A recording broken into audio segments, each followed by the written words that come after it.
आपण पाहत आहात लोकप्रबोधन, सर्वसामान्य जनतेचा हक्काचा news channel.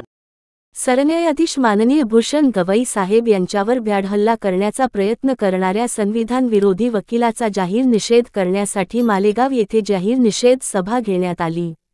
Doctor Babasaheb Ambedkar पूर्णाकृती पुतळा एकात्मता चौक मालेगाव येथे फुले शाहू आंबेडकरी चळवळीतील अनुयायी राजकीय पक्ष व सामाजिक संघटना पदाधिकारी जयंती उत्सव समिती अध्यक्ष सलीम हस्ते व मालेगाव शहर तालुक्यातील नागरिकांनी निषेध केला।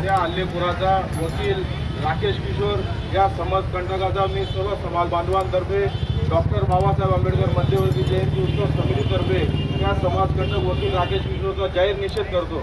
तसेच राकेश किशोरनी जे प्रकरण केलेले आहे त्या प्रकरणाची सखोल चौकशी करून त्याच्यावर गुन्हा दाखल करून कायदेशीर योग्य ती कारवाई करण्यात यावी। तसेच त्यांनी जे प्रकार केलेला आहे तो प्रकार सरन्यायाधीश भूषण गवई यांचा अपमान केलेला आहे, तर त्यांनी भारतीय संविधानाचा देखील अपमान केलेला आहे। तो तुमचा आमच्या देशात राहणाऱ्या सर्व भारतीय नागरिकांचा अपमान झालेला आहे। समाजकंटक देशद्रोही राकेश किशोर वकिलावर कायदेशीर कारवाई होऊन त्याच्यावर गुन्हा दाखल करण्यात यावा। तसेच त्या समाजकंटकाचा मी येथे जमलेले सर्व राजकीय पक्ष, सर्व शैक्षणिक सामाजिक संस्था डॉक्टर बाबासाहेब आंबेडकर मध्यवर्ती समितीतर्फे त्याचा जाहीर निषेध करतो। जय भीम।